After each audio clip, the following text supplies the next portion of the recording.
saha nāvavatu, saha bhunaktu, saha vīryam karavāvahai, tejasvinavadhitamastu mā vidvishāvahai. Om Shanti Shanti Shanti.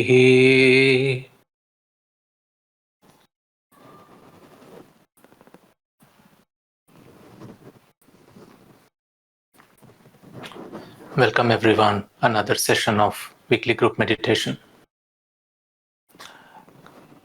But before we begin, can someone just confirm if they can hear me and see me well?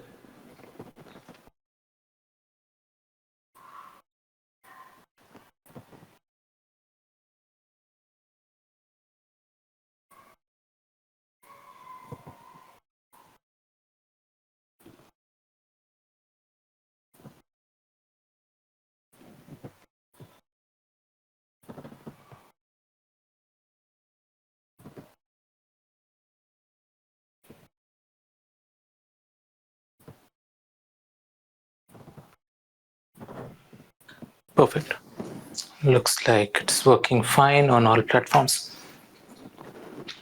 So without wasting much time, let's first get into our silent sit. This will be like any other regular group meditations. We will be sitting together silently for 20 minutes. I'll keep the timings for you, and I will guide you through when you have to open your eyes. So don't worry, we will not go beyond 20 minutes of time. So you can keep your eyes shut for those 20 minutes. Make yourself comfortable. Rock yourself back and forth, sideways, to find comfortable posture where you can sit still for 20 minutes. Make sure your back is straight. You can breathe fully. If you wear specs like me, you can keep them aside.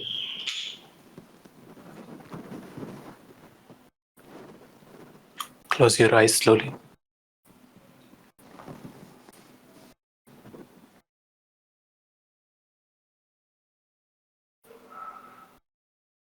Close your eyes.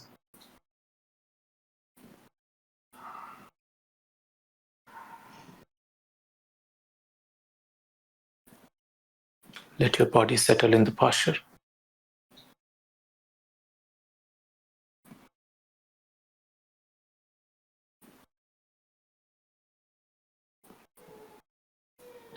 Let's take a deep breath. Inhale. And as you exhale, relax.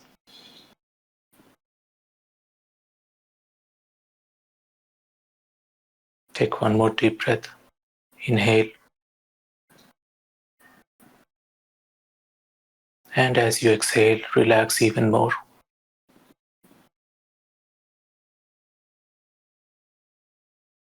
Take one more deep breath. Inhale. And as you exhale, relax completely into this one.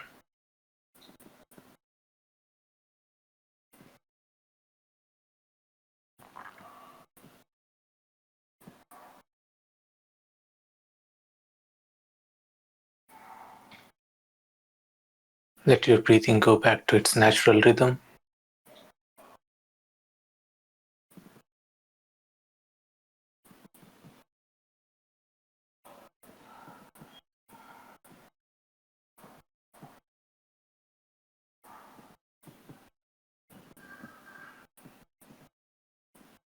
Make sure your body is completely relaxed into this posture.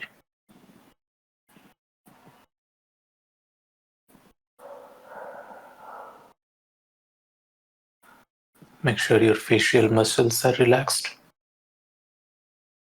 Your neck is relaxed. Your shoulders are relaxed.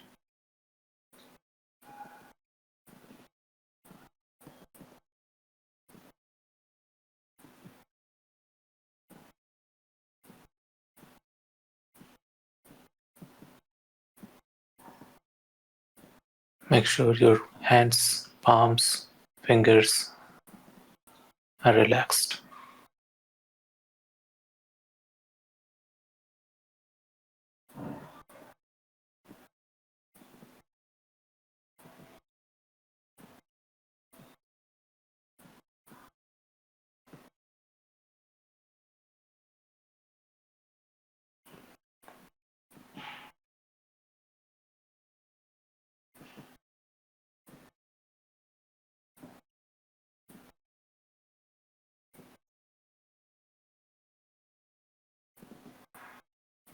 Simply sit still in this posture.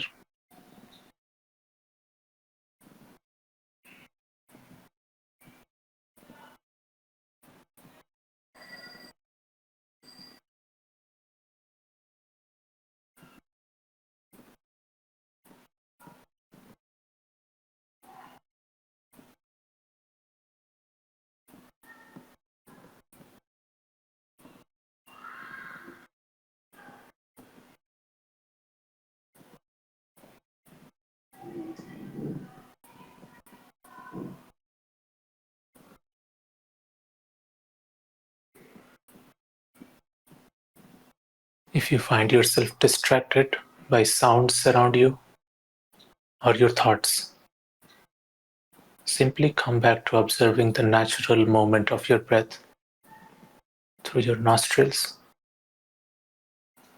in your belly, in your chest, wherever it is easy to observe.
Survey bhavantu sukhinaḥ sarve santu niramayaः sarve bhadrani pashyantu ma kaschit dukkha bhag bhavet.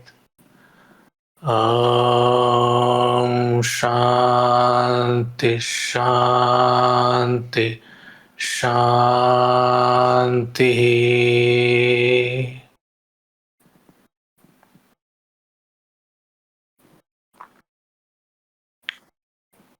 Rub your palm against each other. Generate some warmth.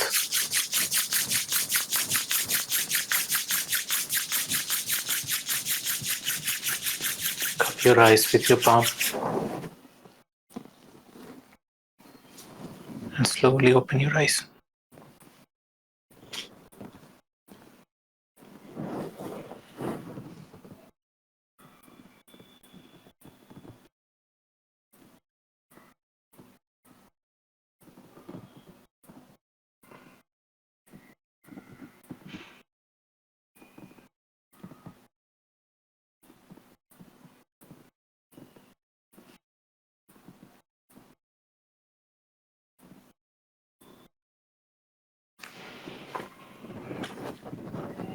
Hello everyone again.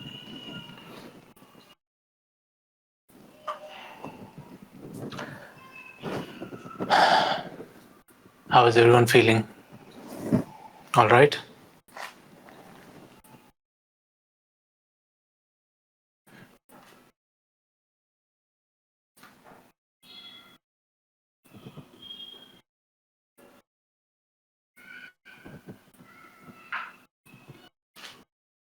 Feeling super zen. Perfect. So, I have a couple of things on my mind that I might delve into, but I might not as well.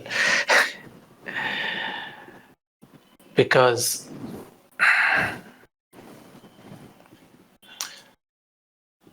I don't have any specific thing to talk about today, but there are a couple of things. For example, one is how some people, when they are told to focus, not even focus, just to observe the breath, they end up controlling it, right? Why does that happen? Why do some people, when they are instructed to simply observe the breath, end up controlling it? It's not that your body needs your guidance on how to breathe. It will take care of itself.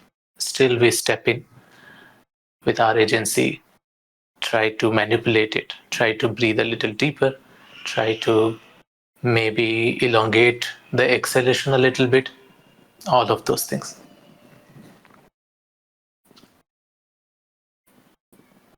Why does that happen?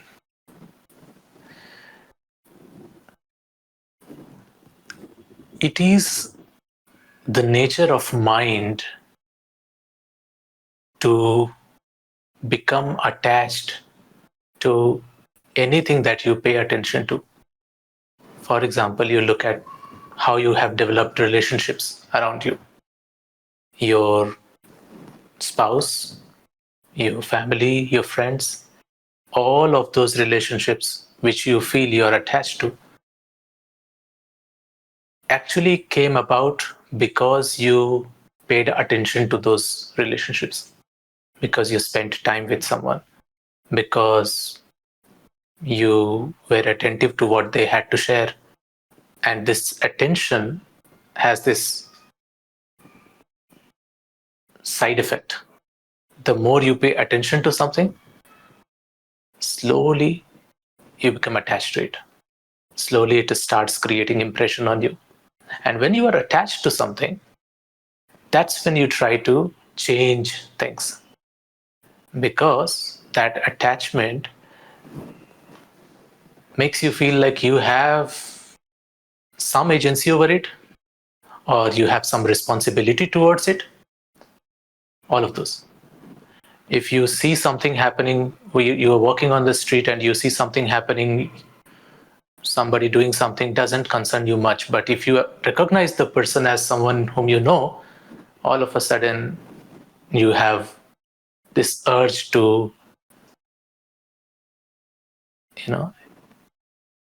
somehow get involved, either to cheer them up or to discourage them from doing something if they are not doing something that you think is right. And the subtle aspect of this is what you see during your meditation as well. When you are asked to just observe the breath, just by paying attention to it, you end up trying to control it. So this is a practice in itself, to observe the breath without trying to control it in any way. This practice slowly grows, and then it becomes part of your life when you pay attention to things around you without trying to change anything, accepting things as they are. Small things, very small, mundane practice leads to these kind of outcomes.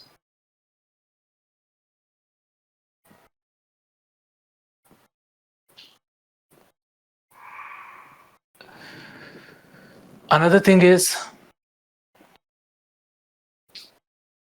experiences.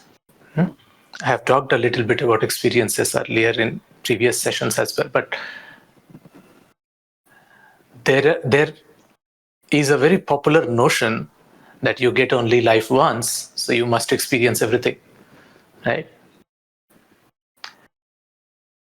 And if you logically think about it, it is practically impossible to experience everything. You take any example of anything that you can do in this world, right? For example, now I'm sitting here. I cannot experience,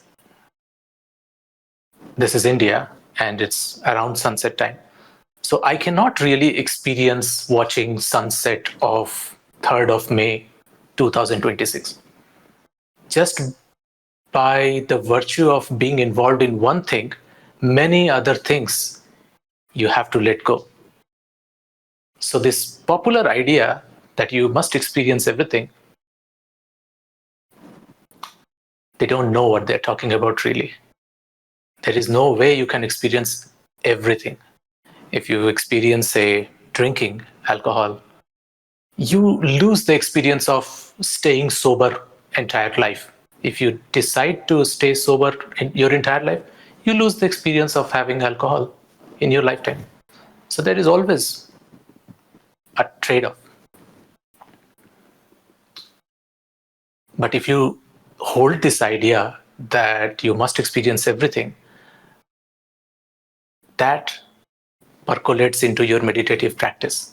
And then you start chasing experiences. Oh, yesterday I was paying attention to my eyebrow center and I had a wonderful experience. What if I now pay attention to my fingertip? Will that change my experience? What if I pay attention to the frontal part of my body, say chest? Will that change my experience? What happens if I pay attention to the back of my body?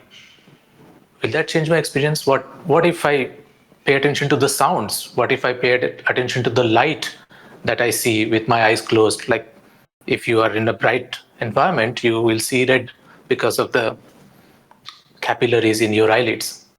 Should you pay attention to that? And this tendency of experiencing everything lets you experience nothing, because you know depth of no single experience. So get this idea clear in your head that just by the virtue of experiencing one thing, you are always letting go of many more things. And that's where you have to be careful of what you choose to experience. When I was young means when I was in my primary school, we had this question in our examination paper to write essay on any topic in 150 words, something you all must have experience with, right? This is a very common kind of essay writing question that in primary schools we get in examination. And the topic was not given. And I decided to write something on the lines of, what is that one thing knowing which you can know everything? Quite unusual for a primary school student, but that is what I was interested in knowing one thing by knowing which nothing else, really can pull you away, because you kind of know. And the example I cited in that essay was of a potter who makes clay pots. Once he understands the clay, the properties of the clay, then he can make anything out of it. He can make any kind of vessel out of it.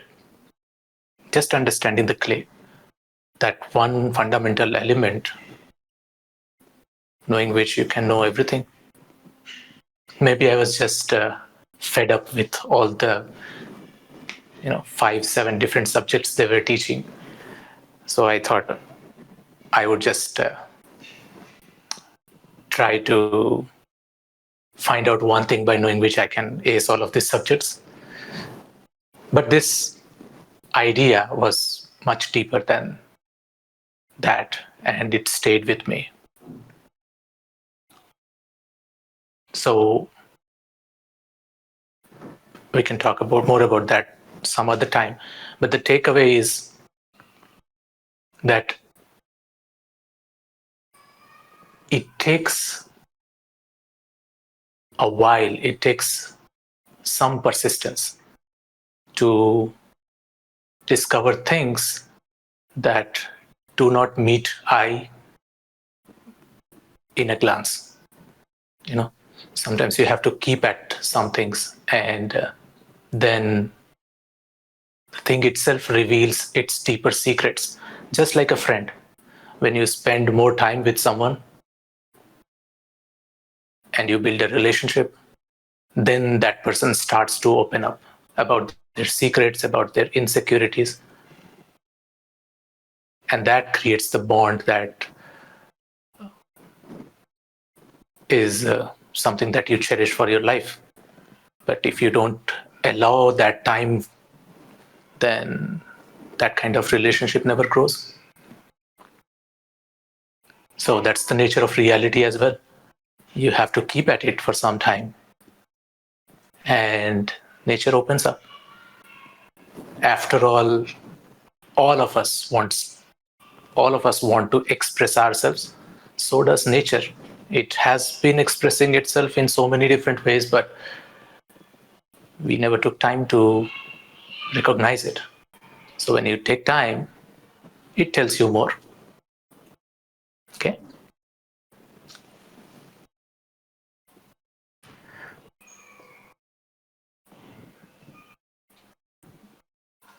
True, by staying alone, you can't experience getting married, etc. Others giving up something. Right. You can't experience being a householder if you decide to be a monk. And you can't experience being a monk, a celibate monk, if you have decided to be a householder. So it's pretty much always a trade-off. You choose something and you let go of other things. Okay. I think that should be good enough for today. If there is any question, anything anyone wants to share, I would be happy to read or hear if they can come on stage and speak. Love Frost.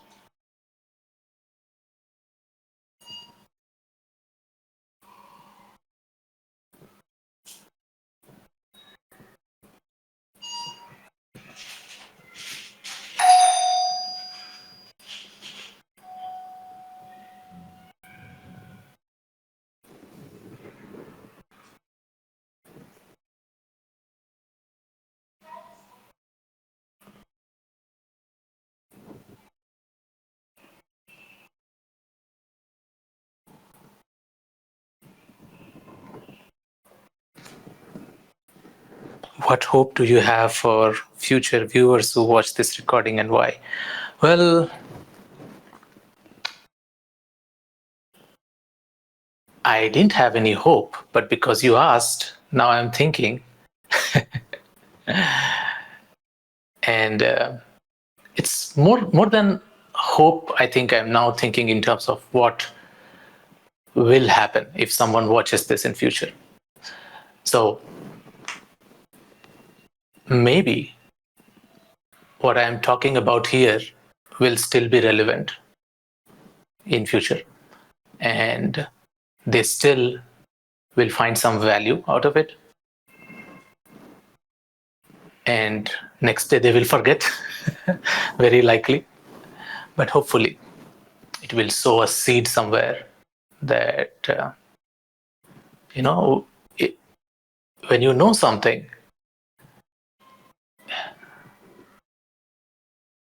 you cannot unknow it, you can forget it.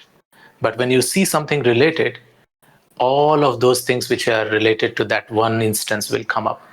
So once you know something, you know it forever. And I don't know if you have experienced this. Maybe you tried to learn something. I tried to learn web development when I was in my college, and I was not from computer science stream or information technology stream. So it was kind of something that I was trying to learn by my own. Web development, HTML, CSS, JavaScript, basic stuff. Couldn't figure out how to make a good looking website. I could make a very bad UI, somehow display text on the browser kind of website, but couldn't figure out how to make a beautiful website, which I was going for. Left it, quit. Then when I was in my first job, which was, I think, 3-4 years later, there was a situation where I had to write some JavaScript in existing another program which was written in some other language. So I thought, okay, I have written some JavaScript. So I gave it a try and kind of worked, but not fully. But I was kind of the most fluent person in JavaScript in that team, because that team was completely comprised of developers who were working on completely different language. So still not very fluent, but the past experience helped me become the most fluent in that team, kind of one-eyed person in a room of blinds. But then something happened while I went further in my career, and there was a requirement, there was a need that I change my tech stack and become a different kind of developer. And then I chose JavaScript again. And this time, when I took up JavaScript, it didn't even feel hard to me, because all the basics I had already seen and done at least twice. So only genuinely hard parts felt a little troublesome. But because I had saved so much of mental bandwidth this time, because that has already been spent at an earlier time, now this time, even those complex topics, I was able to read through, understand, make sense of it, apply it. Like, it was no big deal. And I turned, and then finally, now currently I'm a JavaScript developer. So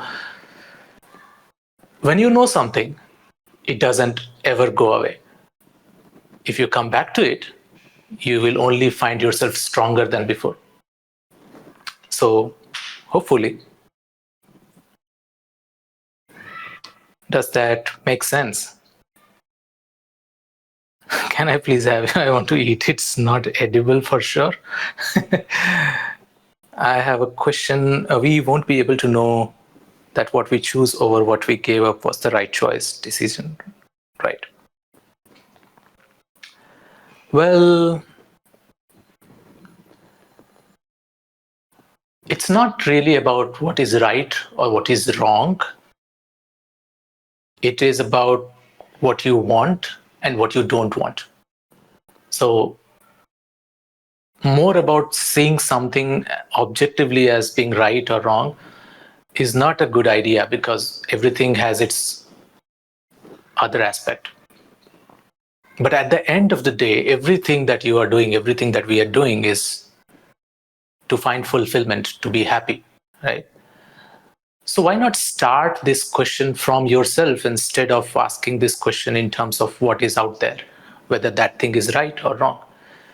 Ask in terms of whether that thing is good for me or not, whether I want to see myself involved with it or not.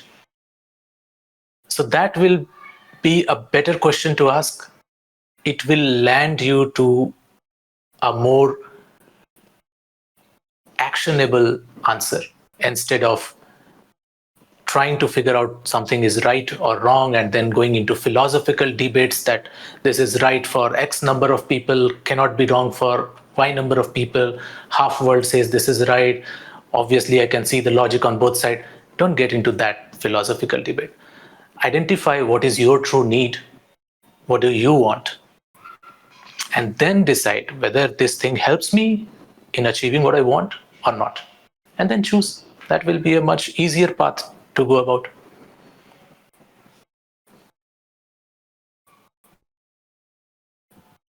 How do you pay attention to breath without controlling?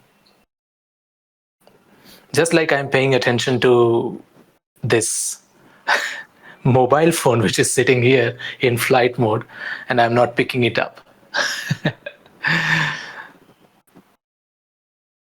It's simply the act of being, you know. When you move yourself away from doing to just being, then it becomes natural.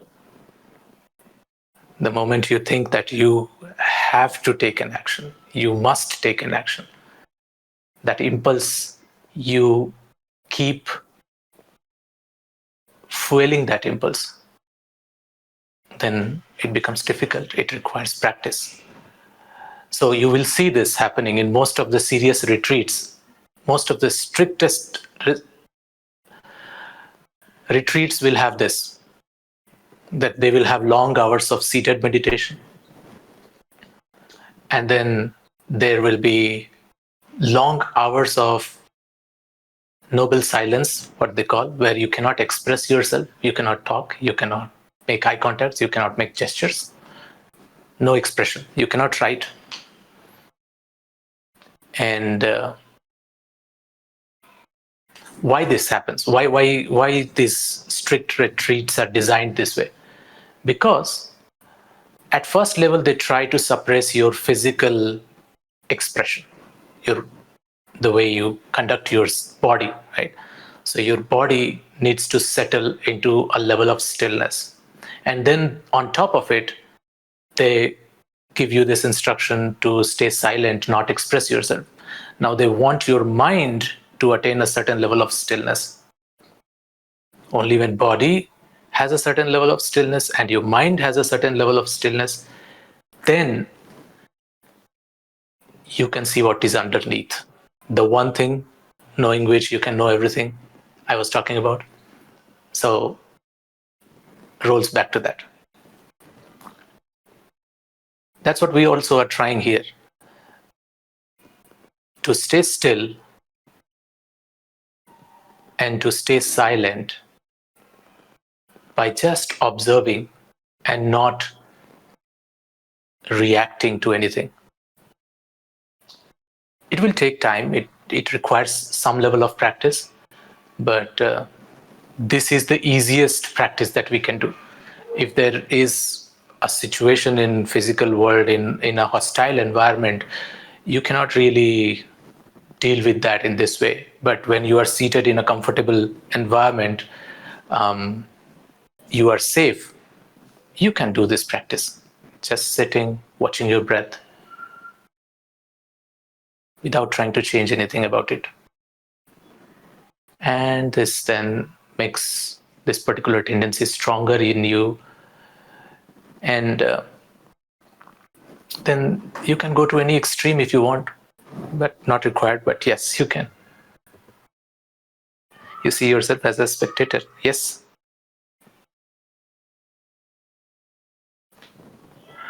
Seeing yourself as a spectator is a good start. Yes, definitely.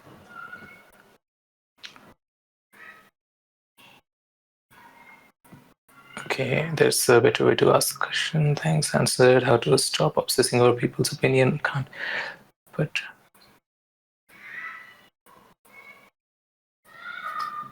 people's opinion, I can't help but feel we are being directed to being subjugated to a certain outcome.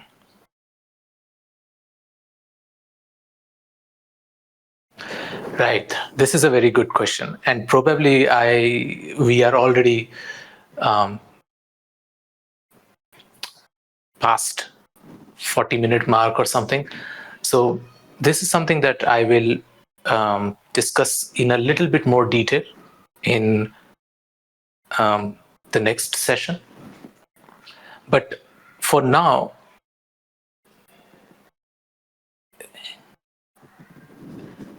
this leads to a bigger topic, which is influence, right? Today on social media, if you go, when social media was conceived, at that time it was designed so that you could meet people whom you know online, because you could not meet them every day because someone is living in a different city, someone is traveling. So you could just keep in touch with a lot of your friends by spending just 5 minutes on the app. That was the original concept of social media.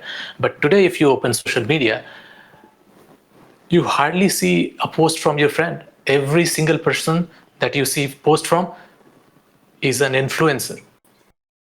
Everyone is trying to influence you in one way or the other. So how do you navigate this this unique situation where the moment you step out of your house, there is a large billboard on the sidewalk, and it's trying to influence you to buy a product? You open your phone, there are 9 notifications from 10 different apps asking you to check in what is happening on that app or place an order or something of that sort. Every single thing is trying to force you to take some action, have an opinion, you know. So in short, this is simply again going back to who you are and what do you need, what do you want, being in touch with it, doing this introspection on a regular basis of what I am, where do I stand realistically, where do I want to go, what are the things which are helpful, what are the things which are not helpful. All of this, when paid attention to, becomes your guide navigating this new world. But then it also leads to a much deeper question for spiritual aspirants as to, then what about gurus? There are so many gurus online. They are also trying to influence people. How do I navigate that? Should I discard all of them? Should I follow every one of them? What should I do? So we'll look at that in a little bit more detail in our next session.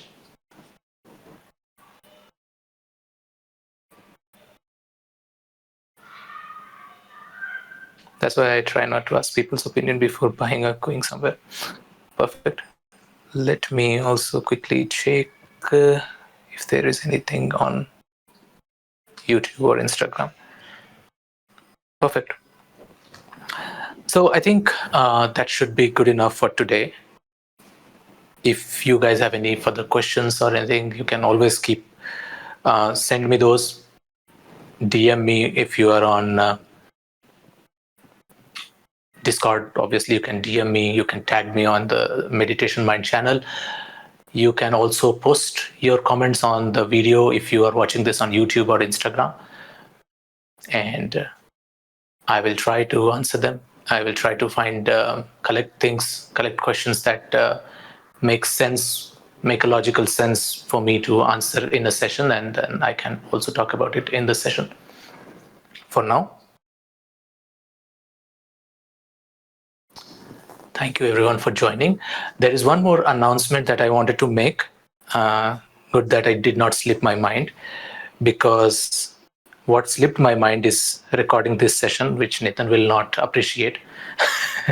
But at least I have this announcement. I still remember that I have to make this announcement that we are changing the time of weekly group meditation. I was thinking about moving this to Sunday 9 a.m. IST, Indian Standard Time.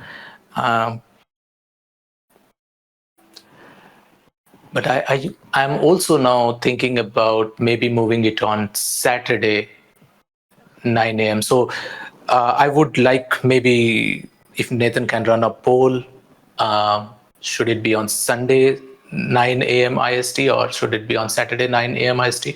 And the next session we can do on, next session we can do at that time. But I will wait, say, by Friday. Maybe if Nathan can run a poll, and then by Friday, based on whatever responses we get, we can schedule the next weekly group meditation or that particular time, whether it will be on 9 a.m. IST. IST is Indian Standard Time, but the poll will be about whether it should be on Saturday or Sunday. So I'll let you guys to decide that. And with that, let's close this session. But thank you again, everyone, for joining, and hope to see you all in the next session.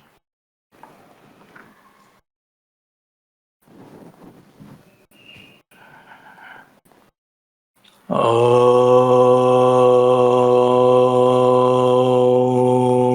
Purnamada Purnamidam Purnat Purnamudachyate Purnasya Purnamadaya Purnamevavashishyate.